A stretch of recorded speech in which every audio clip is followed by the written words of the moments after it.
Esto es Cabildeo Digital. Hola, ¿qué tal? Bienvenidos. Este es el programa Periodistas y hoy tengo dos invitados de lujo. Robert Brockman, que es periodista e historiador, y tenemos a Johnny Nogales, que es periodista y abogado. Johnny ha estado en pantallas de televisión durante muchísimo tiempo y hoy es un gran columnista y opinador. Con ambos quiero hacer un análisis de lo que está aconteciendo en el país, en la política y en el proceso electoral. Y lo primero que les pregunto, a tiempo de darles la bienvenida, es: ¿quién creen ustedes que va a ganar estas elecciones? Empiezo contigo, Robert. Mi querida Amalia, muchísimas gracias por la invitación. Saludos a mi querido amigo Johnny, qué gusto también estar aquí. Yo creo que nunca hemos tenido unas elecciones con tan mm, turbia perspectiva, digamos, ¿no? En el sentido de que es absolutamente difícil decir quién va a ganar porque tenemos a dos candidatos que están a 2 puntos de distancia, lo cual significa que están dentro del margen de error de las encuestas, lo cual ¿Pero podría crees querer que decir. pueda ser uno u otro, Samuel o Tuto, uno de los No dos? ¿Tú crees que va a ganar? necesariamente. No Ajá. necesariamente, porque la fórmula se ha complicado ahora con la incursión de Dune, que no sabemos aún si va a ser o no va a ser, pero ciertamente complica el panorama, y dividiría el voto y les quitaría votos ciertamente a Tuto, más un poco menos a Samuel, ¿no? Y tenemos un Andrónico que probablemente tiene un voto oculto importante, ¿no? Porque ¿por quién va a votar la gente de Evo Morales? La gente que hubiera votado por Evo Morales, ¿por quién va a votar? Probablemente no lo va a hacer por Del Castillo, el candidato gubernamental oficialista. ¿Crees que Ese Omar. Andrónico sea un peligro? ¿Un Sí, peligro por para supuesto. Tuto? Sí, ¿Así? para Tuto no, pero es un peligro para todos, ¿no? Es decir, el peligro de Andrónico es que pueda obtener una mayoría. No nos olvidemos del voto oculto, ¿no? Nos acordaremos del 2020, donde las encuestas parecían darle una competitividad a Carlos Mesa y luego resultó teniendo 20 puntos menos de lo que Está bien. aparentaba A realmente, ver, ¿qué ¿no? dices, Johnny? Entonces, Johnny, ¿te parece? ¿Qué te parece eso? Me parece perfecto porque evidentemente el recuerdo que hace Robert, un abrazo Robert y para ti Amalia, un beso, es pues absolutamente pertinente. El 2020 todos estábamos presumiendo que se había terminado en ese momento la era del MAS, que todos estaban fragmentados, huyendo, escondidos, y he aquí que un señor sale directamente de una embajada y empieza a hacer una campaña que obtiene el 55%. ¿Y eso por qué se dio? Y es bueno recordarlo en este momento, por algo que parece que está repitiéndose.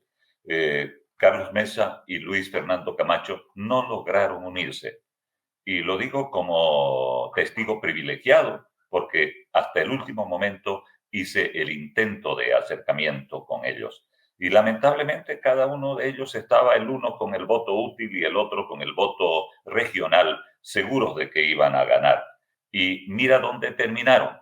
El uno en la cárcel y el otro en el ostracismo. Y lamentablemente creo que eso está ocurriendo actualmente y lamentablemente creo que se puede repetir, porque te quiero recordar que la población ha demandado la unidad de los opositores, ¿no? Y yo lo recibí con esperanza en diciembre del año pasado, este anuncio, pero yo también tenía mis dudas, decía, esta unidad todavía no se ha solidificado, está en un estado de una masa viscosa que deberá ser moldeada, digo yo, cuidadosamente. ¿Y por qué decía eso? Porque yo sé que el consolidar las aspiraciones personales no es una tarea fácil. Particularmente en una tierra donde todos creemos que tenemos las cualidades para ser presidente y donde las ambiciones no tienen límite y donde muchas veces el egoísmo y la envidia se campean cotidianamente. Tenía mis Johnny, dudas, lo sí. concreto es que no hay esa unidad que se pidió eh, frente al peligro de que el MAS pueda continuar. Yo discrepo con ustedes, ¿no? Yo no creo que Andrónico sea un peligro, porque a diferencia del 20, hoy hay una crisis económica tan fuerte, tan clara, era el factor que se necesitaba para el derrumbe del MAS. Y yo Te creo que lo que va a sorprendería, primar Amalia, y te voy a es el interrumpir voto ahí, castigo. te sorprendería saber, y yo estoy estudiando algunas de las encuestas, pero no en los números, en las cifras de ver quién tiene 20 y quién tiene 22, sino lo que está detrás de las cifras. Y hay muchísima gente en nuestro país que todavía piensa que, por ejemplo, Evo Morales es una solución porque en su gobierno se vivía muy bien y no tiene una conciencia de cuál ha sido el origen de la debacle que hoy día estamos atravesando. Y precisamente el autor de esa debacle es hoy día para mucha gente todavía una esperanza de que pueda retornar. No nos engañemos. Sí, pero Yo no creo que hay que candidatea, salir de la Johnny. burbuja No en que candidatea. nos encontramos, Amalia querida. Pero no te olvides, No, te Amalia, digo que no candidatea. Evo Morales no candidatea. Si Evo Morales ¿Y dónde estuviera... van los votos? ¿Van a ir a Tuto? ¿Van a ir a Samuel? ¿Van a ir a Maffer? claro, no es que No, desaparecen, ¿no es cierto? No es que así desaparecen es. los votos. Una vez que desaparece el candidato, no desaparecen sus votos, van a alguna parte. Y no te olvides del voto identitario, ¿no? El voto identitario es este del agro, de la etnicidad indígena que prefieren votar, no importa por quién, no importa lo que haya hecho, o sea, sí importa por quién, no importa lo que haya hecho, pero siempre y cuando sea uno de nosotros, ¿no? Entonces, y ese voto está oculto, y ese voto es normalmente mentiroso, porque cuando tú vas a hacer una encuesta en el campo, lo típico es que te contesten ahí lo que creen que tú quieres escuchar, no lo que ellos piensan, ¿no? Entonces, hay un voto oculto ahí importantísimo. Repito el dato de la última encuesta del 2020 que le daba a Carlos Mesa un margen de competitividad, de posibilidad, y terminó 20 puntos abajo, ¿no? En aquel entonces, la gente que no hubiera votado por Evo Morales votó por Luis Arce.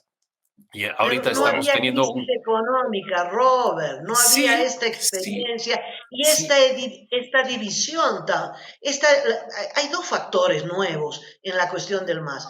La división, casi pulverización de los liderazgos y segundo, la crisis económica. Son dos factores que afectan la sensibilidad y la decisión electoral. No puede ser que no hubiera pasado nada entre el 20 y ahora. es Amalita, cierto, es cierto. Amalita Pero Robert. yo prefiero tener, digamos, el peor escenario posible, imaginar el peor escenario posible y que suceda algo mejor, pero hay que tener en cuenta esta posibilidad simplemente. Amalita Robert, querido, parece que no hemos escuchado al señor presidente de la República, don Luis Arce Catacora, hace 2 días, cuando justificaba en una larga entrevista absolutamente todo lo que ha pasado. Y esa justificación, ¿ustedes creen que no se la tragan, voy a poner una mala palabra, una gran parte de la población? Coincidirán conmigo que la división normal, digamos, en condiciones nacionales, es que el 30% esté en la derecha, el 30% en la izquierda, proclives, y un 40% de gente indecisa que durante los últimos años, yo diría que durante los últimos 15 años, ha estado más permeada por el populismo y más proclive a estar con la gente que tenía un discurso de esa naturaleza populista, porque yo no creo en derechas ni izquierdas, pero está bien. Entonces, esa es la gente a la que tenemos que empezar a escuchar. Yo creo que lamentablemente, y voy a hacer una crítica seguramente injusta, yo veo que los políticos, particularmente de derecha, se están concentrando, y ya lo vi eso en 2020, en los bolsones en que les son proclives y que los escuchan atentamente. Cuando yo voy a la CAO, por ejemplo, y escucho todo lo que dicen los candidatos, los 3 que asistieron, y por supuesto los tienen que aplaudir, ellos piensan que tienen una gran aceptación. Pero también tenemos otro segmento importante de la población que no está en ese grado, que no está entre los niveles dirigenciales de los empresarios y que es la que vive el día a día. Y creo que es en ese segmento en el que o no estamos pensando o no tenemos cómo llegar a ellos de una manera convincente para transmitirles nuestro mensaje. Porque no te olvides que todo tiene justificación en la vida. Yo he encontrado, Amalia, Robert querido, que los seres humanos somos especialistas en encontrar justificaciones. Creo que si hasta alguien asesina a su mamá, va a encontrar un justificativo. Y eso es lo que he escuchado Y del presidente de partidarios. la República. Todas las justificaciones posibles para endilgar la culpa a otra persona. Él no tiene nada que ver, es un santo varón que es nada más que un sujeto que ha tenido que soportar la tempestad que le crearon los demás. Imagínense. Y a esto yo le agregaría, Johnny y Amalia, esta animadversión que está surgiendo y que yo creo que va a ir para peor entre los candidatos de la oposición democrática, ¿no? Entre Samuel y Tuto, que se están empezando a encontrar pelos en la leche. Y a mí me sorprende muchísimo la militancia agresiva, enormemente agresiva de la gente de Dune en contra de estos mencionados, ¿no? La gente de Dune lo califica a Tuto como un zurdo, ¿no? Porque no comulga al 100% con las ideas de Dune y lo ven a Dune como una especie de sustituto de Milei. Y yo creo que, y estaba viendo justo ahorita unos datos de la conversación en Internet, que es un dato súper importante y que me parece que complementa muy bien las encuestas, donde se ve quiénes están conversando y en qué, digamos, en qué ánimo acerca de los candidatos. Y Dune tiene una participación en Internet gigantesca, enorme, más grande, bastante más grande que la de Tuto y la de Samuel, ¿no? Entonces puede ser un fenómeno interesante que ciertamente nos va a dividir el voto si es que va a ser candidato, que eso todavía no lo sabemos, y vamos a tener un fenómeno parecido posiblemente al de Camacho en el 2020. En todo caso, yo creo que ninguno va a poder ganar en primera vuelta, habrá segunda vuelta. Y mi pregunta es, ¿será entre dos candidatos opositores o será un candidato opositor con Andrónico? Si Andrónico va a la segunda vuelta, yo parto de la premisa de que pierde. Evidentemente, y aún si consideramos todavía peor la participación de Dune, vamos a ver que va a haber un fraccionamiento terrible. Y asevero que pensar en un gobierno que nazca fraccionado es pensar en un gobierno que no va a poder gobernar, que va a pasar más tiempo defendiéndose que actuando, que no va a poder asegurarnos la paz, la estabilidad económica, no va a poder restaurar la justicia, no va a poder reencauzar nuestra relación como nación, como país con el mundo. Un gobierno así que va a ser tan débil que va a ser inviable. Y por eso les quiero recordar que lo hemos vivido antes, hemos tenido un gobierno sin mayoría, sin capacidad de gestión, arrinconado por los bloqueos. Recuerdo perfectamente cuando regreso del exilio y empiezo a trabajar aquí, Amalita, como la Central Obrera Boliviana y el señor Juan Lechino Kendo lo increpaban a un pobre hombre sumido en la silla del presidente como el doctor Hernán Siles Suazo. Era algo que era aterrador ver cómo la gente de la Central Obrera Boliviana entraba al Palacio de Gobierno como a su casa y se iba hasta donde estaba el presidente a gritarle. Ese era un gobierno absolutamente débil y ya vimos cómo terminó, de manera que es hora de aprender, de asumir pues que la democracia no se defiende con ingenuidad, que el pluralismo no puede ser, Amalia, una excusa para la dispersión. Esa dispersión es suicida. Hay una urgencia máxima en este momento en el país para que exista la convergencia de fuerzas. No estamos diciendo que renuncien a sus diferencias, pero que acuerden una base común que nos permita tener la esperanza de que se va a poder gobernar, que las fuerzas democráticas comprendan que su mayor responsabilidad, Amalia, no es competir entre sí, no son los enemigos entre ellos. Tenemos que variar un modelo que todavía se sigue reivindicando como la gran panacea para el desarrollo del país después de 20 años de fracaso. Entonces, este 17 de agosto es absolutamente indispensable que haya una unidad. Por eso es que durante tanto tiempo he estado pidiendo que esa unidad que no logran los políticos se exprese a través del voto y que votemos los ciudadanos, de repente tapándonos la nariz, pero votemos por aquel que tenga mayor posibilidad de desplazar de una vez por todas a este sistema que nos ha gobernado por 2 décadas.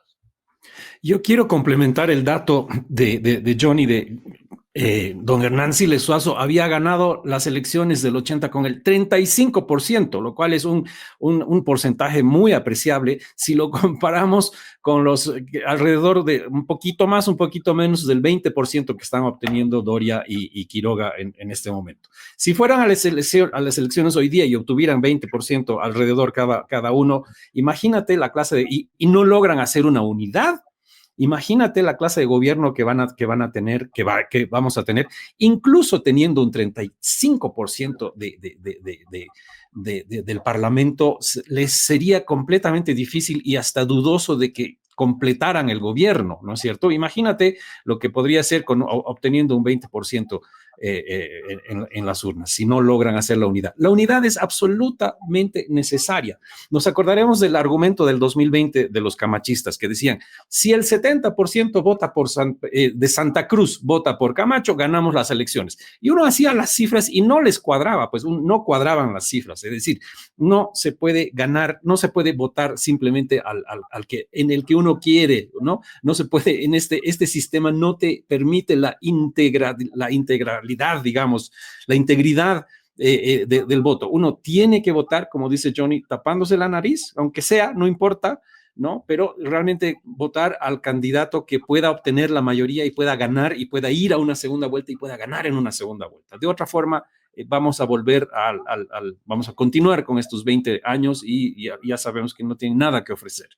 Y una cosa más, Roberto y Amalia. Me parece más que oportuno porque después de las elecciones viene el gobierno y el gobierno que viene tiene que asumir unas tareas tan grandes, tan antipopulares, tiene que eliminar la subvención de la gasolina, ya sea paulatinamente o shock, tiene que restaurar la justicia, tiene que hacer tantas tareas, es decir, un país que está en la lona económica, en la lona, que no tiene para pagar la deuda externa, no tiene plata para pagar la gasolina, no tiene plata para la gasolina de aviación, los aviones se van a parar de aquí a poquito, no tiene para esto, no tiene para nada, no dejarán ni una monedita en el Banco Central. Las tareas van a ser monumentales, de tal modo que se necesita una mano tan firme como la de Paz Estenssoro, tan decidida políticamente como la de Paz Estenssoro para sacar adelante el país, y necesita una mayoría parlamentaria. Y esto solo se logra sabiendo negociar, sabiendo crear mayorías, en fin. Si el próximo gobierno fracasa, lo que tendremos es el retorno del evismo, del masismo, como ocurrió en Nicaragua. Después de Violeta Chamorro, otra vez vino Daniel Ortega y acabó con todo. Acabó con la última piedra de democracia que podía existir en Nicaragua. Y ese es nuestro destino si el próximo gobierno es un desastre. ¿Qué dice Johnny? Y en la Argentina, con el gradualismo que tuvo Macri, que después vinieron los Fernández, los dos, la señora también.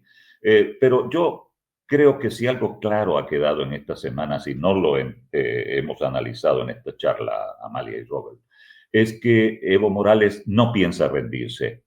Él, pese a estar inhabilitado por el Tribunal Constitucional, él continúa en campaña. Él no está figurando en la lista oficial de los candidatos, pero sigue operando como si esta elección girara en torno a su figura.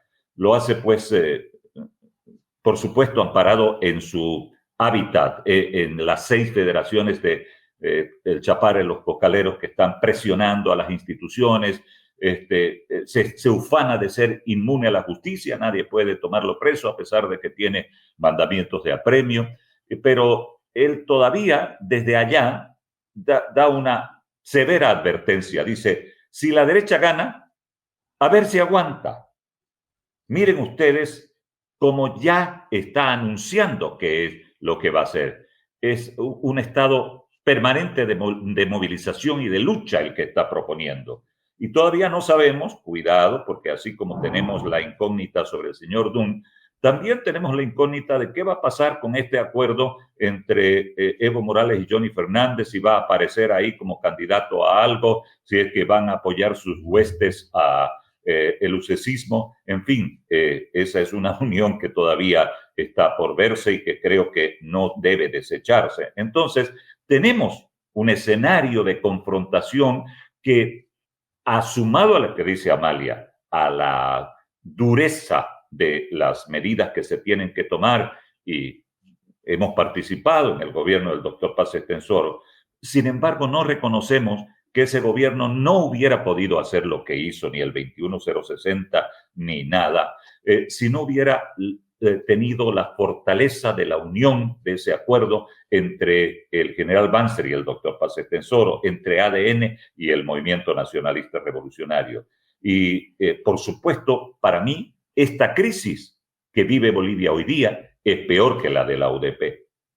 En la UDP no se habían gastado los derechos especiales de giro, no se habían gastado todos los dólares, no habían pignorado las toneladas de oro, no se habían apropiado de los dineros de la jubilación, no habían endeudado al país en un 95% del PIB, en deuda interna y externa. En fin, los indicadores, y podemos seguir hablando de indicadores, pero a mí no me gusta nunca hacerlo, porque quiero que nuestra gente, la población, entienda la importancia que tiene de tomar conciencia como electores, como ciudadanos, de ejercer nuestros derechos ciudadanos y verdaderamente elegir a aquel que nos pueda asegurar el cambio de este sistema que ha depredado el país durante 20 años.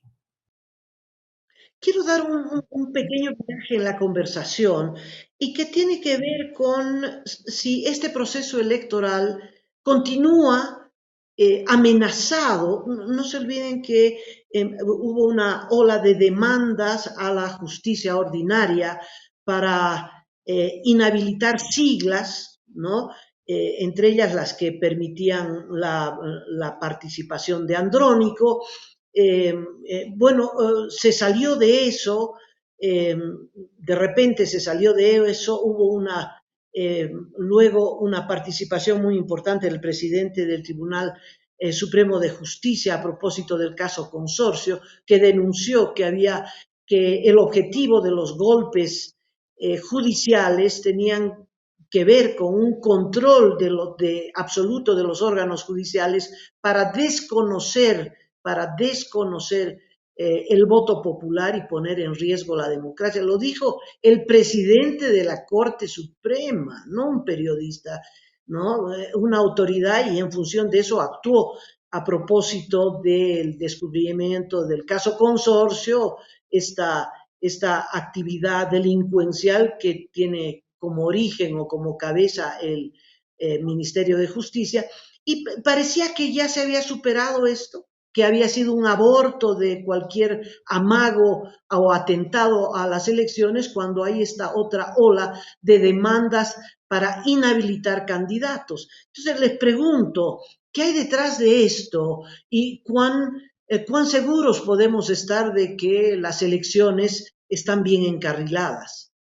Sí, antes de comenzar a contestar esta pregunta tan pertinente, me gustaría complementar algo que dijo Johnny, y es que pero no te desvíes, no te desvíes.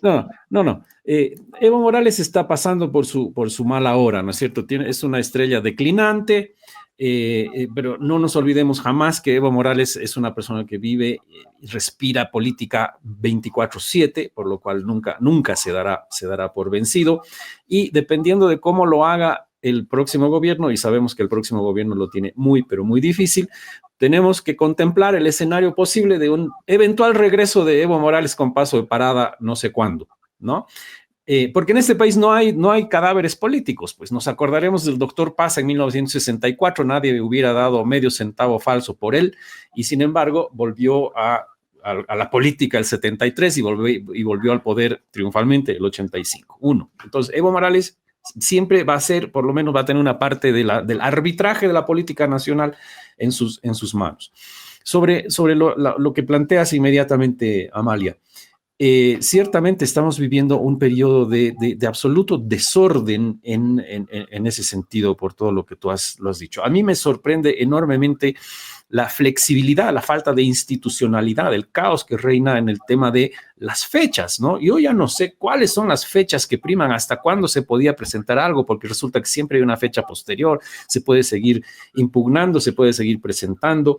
Ahora mismo me llama enormemente la atención que la Sala Constitucional Segunda del Tribunal Departamental de Justicia, estoy viendo esto, ha anulado las demandas en contra de las candidaturas contra Andrónico, presidente del Senado, Manfred Reyes Villa, alcalde de Cochabamba, Johnny Fernández, alcalde de Santa Cruz, Eva Copa, alcaldesa del Alto, Rodrigo Paz, senador de Comunidad Ciudadana, que se supone que tenían que renunciar a sus puestos para poder ser habilitados. Ahora resulta que no necesitan renunciar y sin embargo hay una inhabilitación a la diputada Campero de Comunidad Ciudadana por ese mismo motivo. Entonces, todo esto es un caos total respecto en lo que puede hacer y no puede hacer el Tribunal Supremo Electoral, que a mí me da la impresión de que es un poder y son unos vocales del poder que están contra la pared, están aterrorizados de que la justicia los pueda acusar de cualquier cosa. Me ha dado esa impresión las veces que yo he interactuado con ellos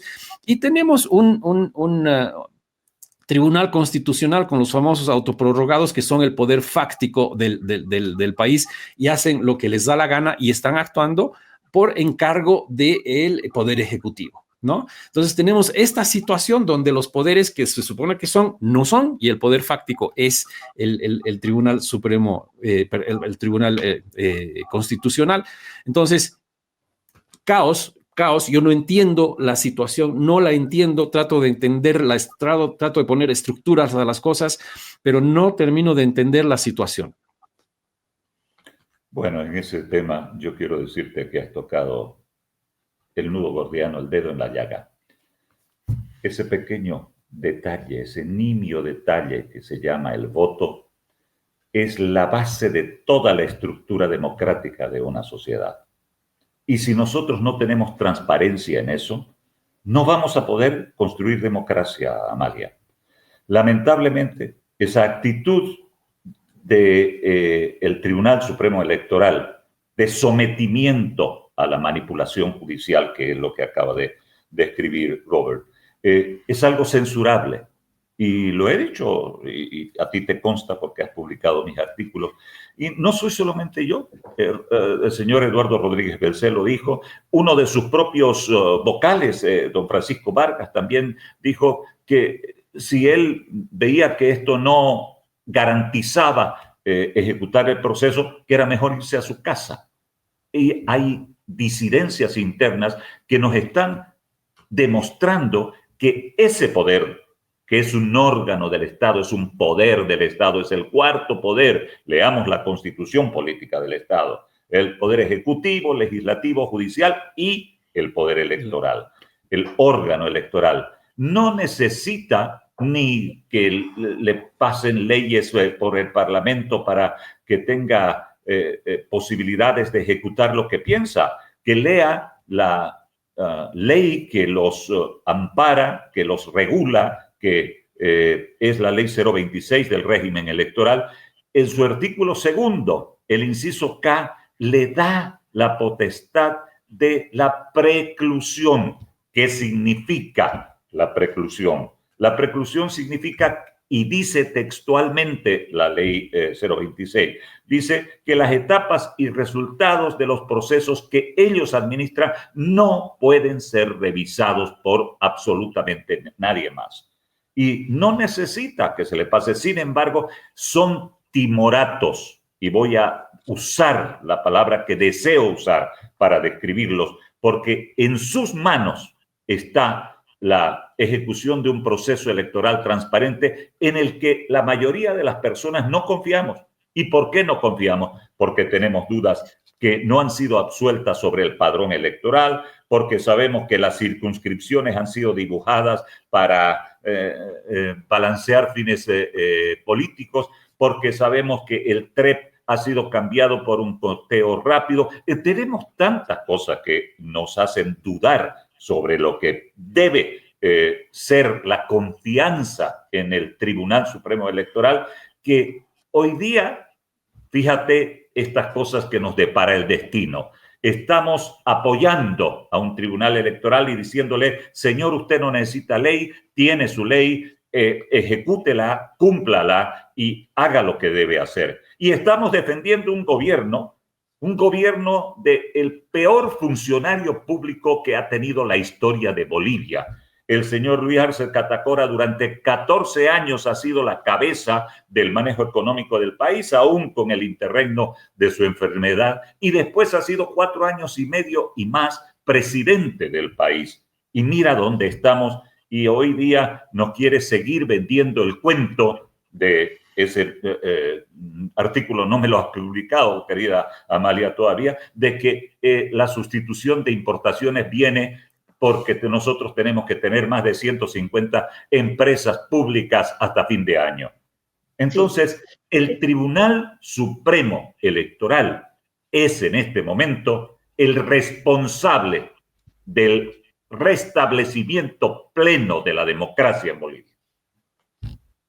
Sí, es incomprensible que un ciudadano cualquiera presente una demanda en Santa Cruz y diga, ¿sabe qué? Quiero inhabilitar a todos estos candidatos, y que el Tribunal de Santa Cruz admita la demanda sabiendo que no es de su competencia, y que el Poder Electoral tenga que irse a sentar al banquillo del acusado. El único que por ley puede definir quién es candidato y quién no es candidato es el Tribunal Electoral, por Dios. Y entonces sí, timorata es una palabra muy respetuosa, Johnny, muy respetuosa a la conducta del Tribunal Electoral, por Dios.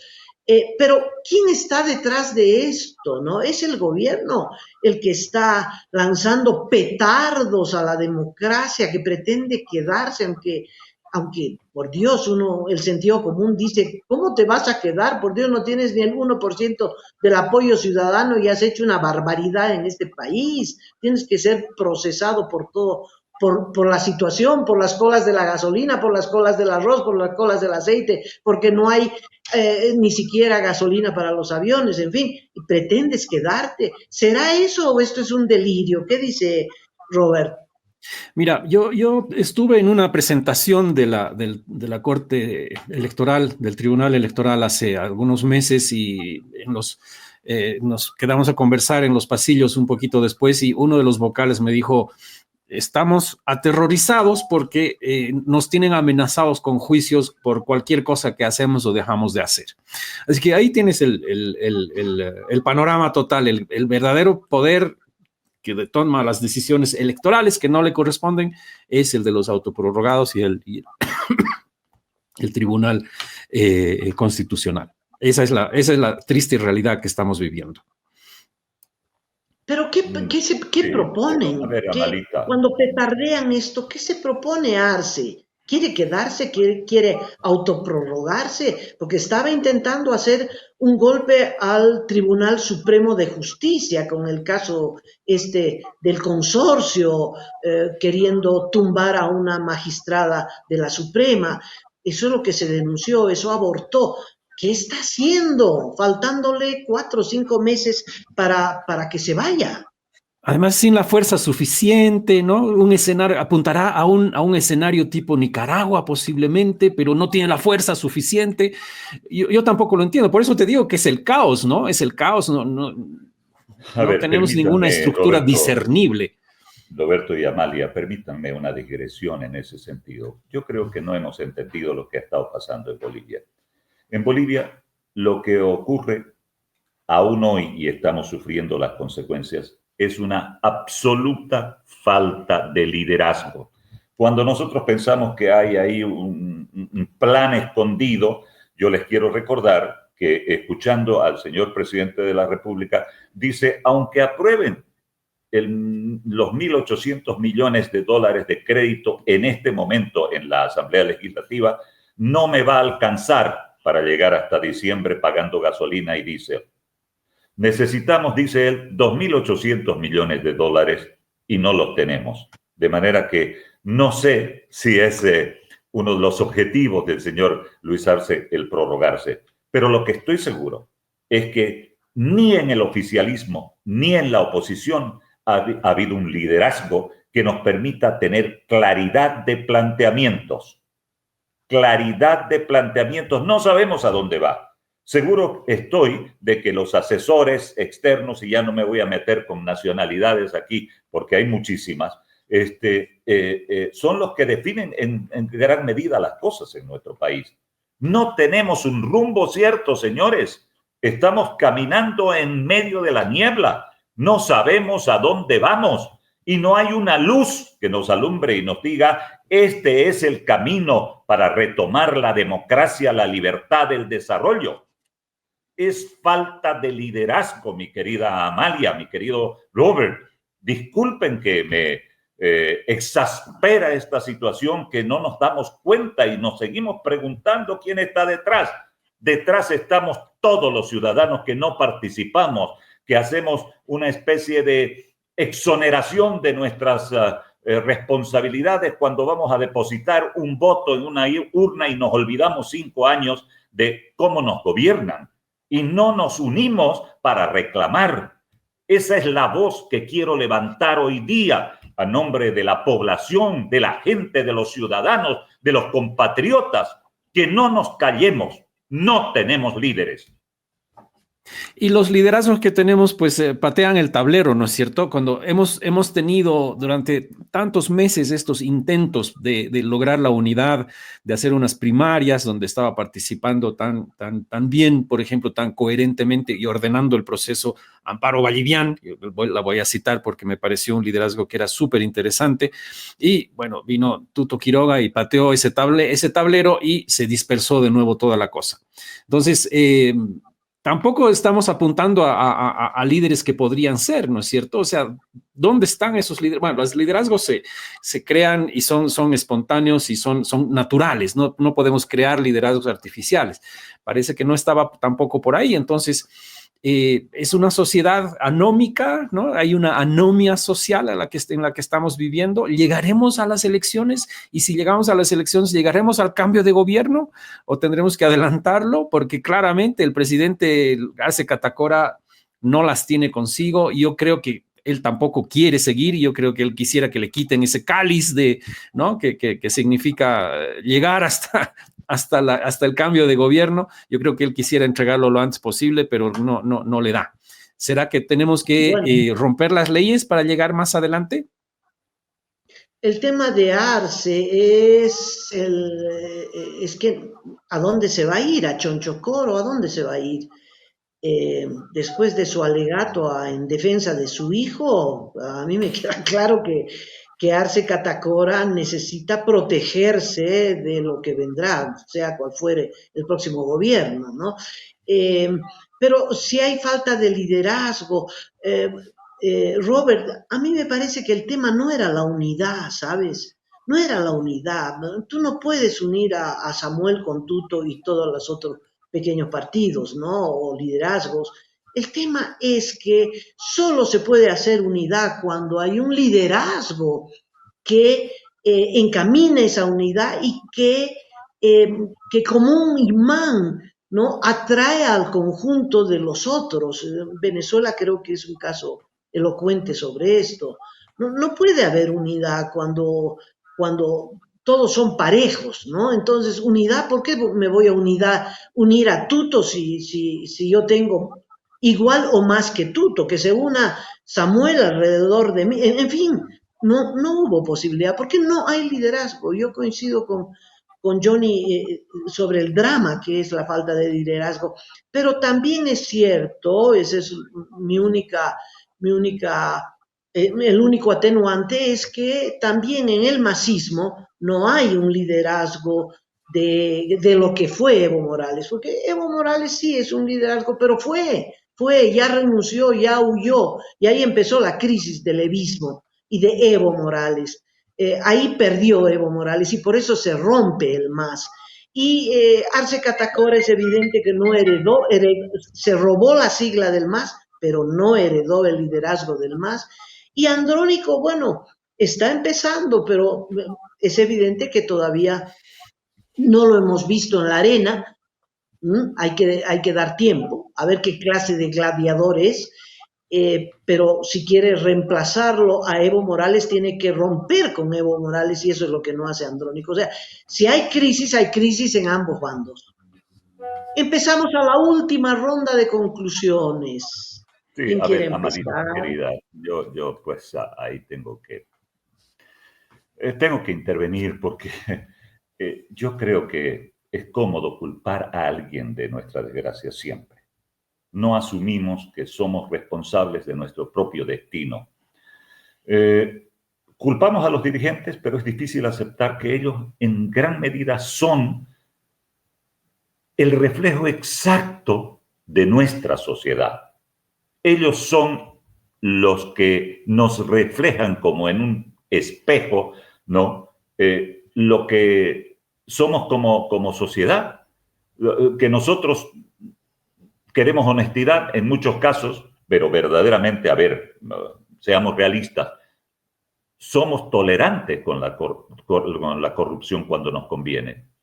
Entonces, queremos renovación, pero estamos con bronca, yo voy a votar en contra de este, o bueno, el menos peor. La democracia requiere mucho más que el voto. Yo creo que los ciudadanos tenemos que vigilar, participar continuamente, ejercer una presión social, organizarnos, exigir partidos claros. Oye, no hay partidos políticos en este momento en Bolivia.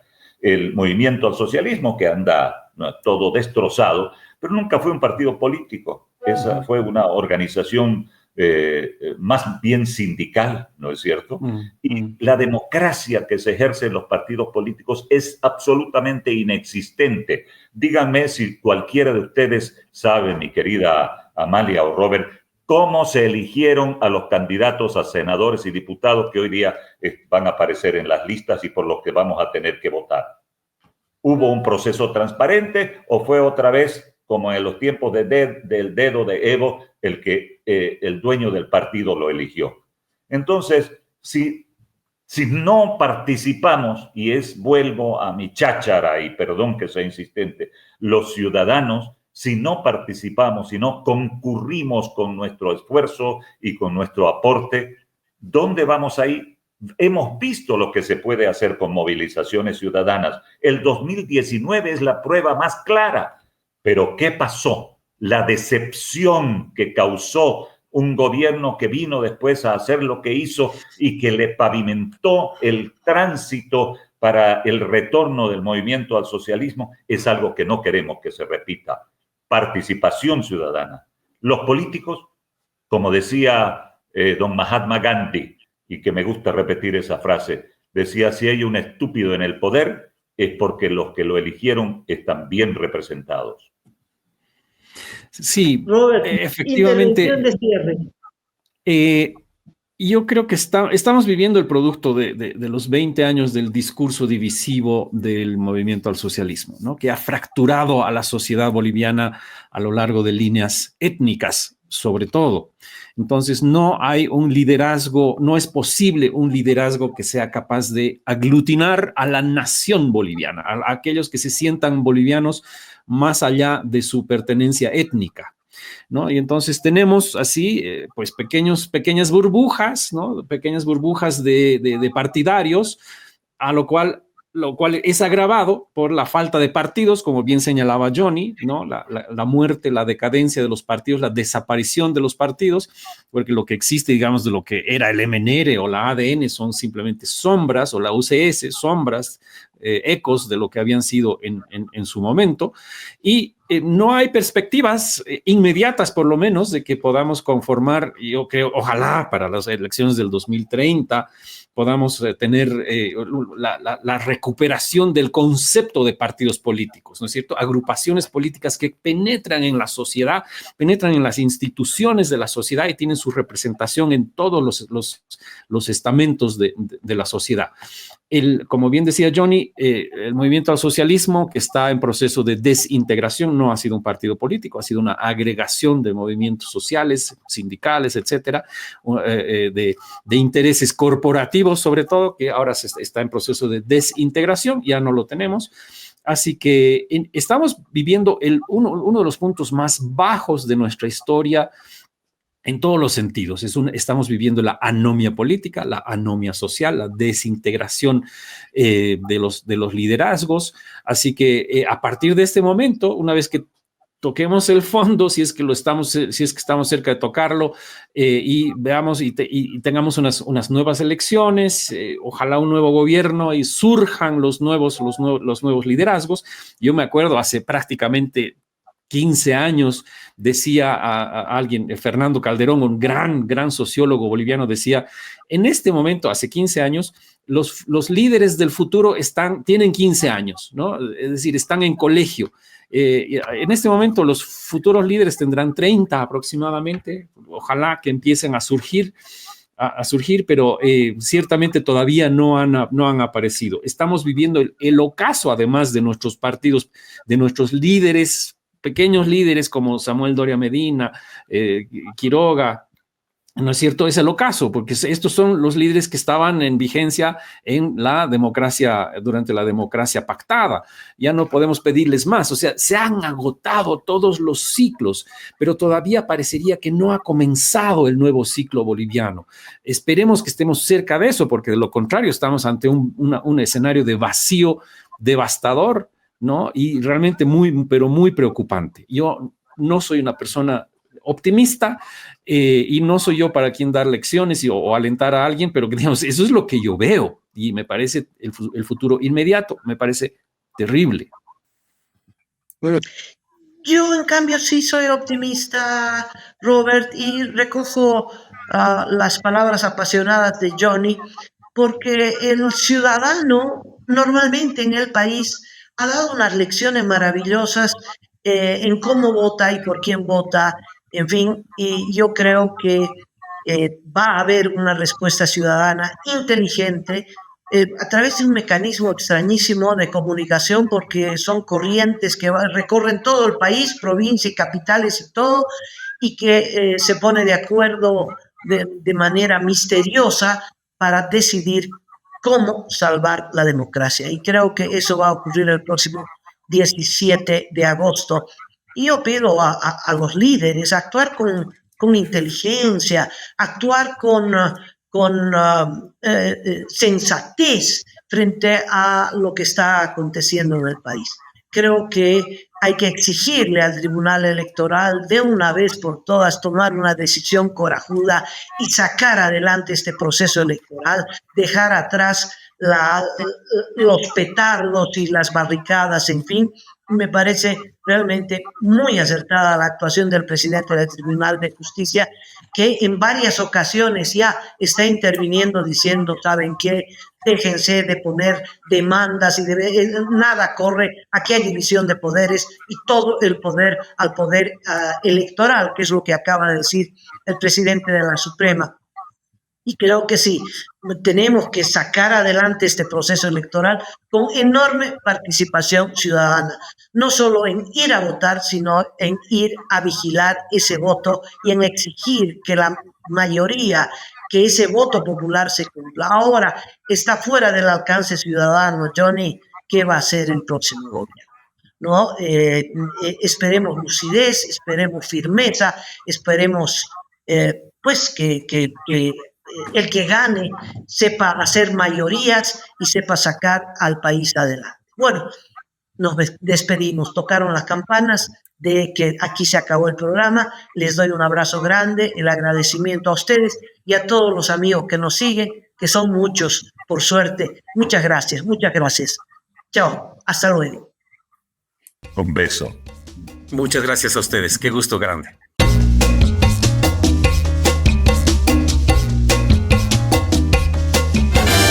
Esto es Cabildeo Digital.